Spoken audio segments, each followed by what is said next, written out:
সাহাবীদের মধ্যে এক মুষ্টির পরে, বুখারীর হাদিসে এক মুষ্টির পরে অতিরিক্ত অংশ কাটার বিষয়টা সাব্যস্ত আছে। এর আগে, এক মুষ্টির আগে সাহাবীদের কারোর কাছ থেকে, নবী সাল্লাল্লাহু আলাইহি সাল্লাম থেকে কোনো হাদিসে দাড়ি কাটা ছাটার কোনো প্রমাণ নাই। এই জন্য সারা বিশ্বের প্রায় সব উলামায়ে ইকরাম একমত যে দাড়ি লম্বা করা ওয়াজিব।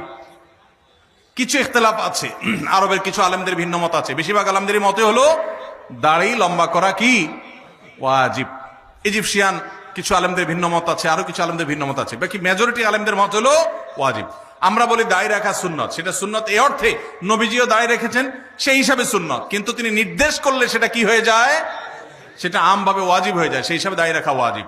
অতএব ভাই, যদি কেউ মনে করে দাড়ি না রাখলে সমস্যা নাই, তার কাছে সমস্যার ডেফিনিশনটা কি, সংজ্ঞাটা কি? কেউ তো বলতে পারে নামাজ না পড়লেও সমস্যা নাই,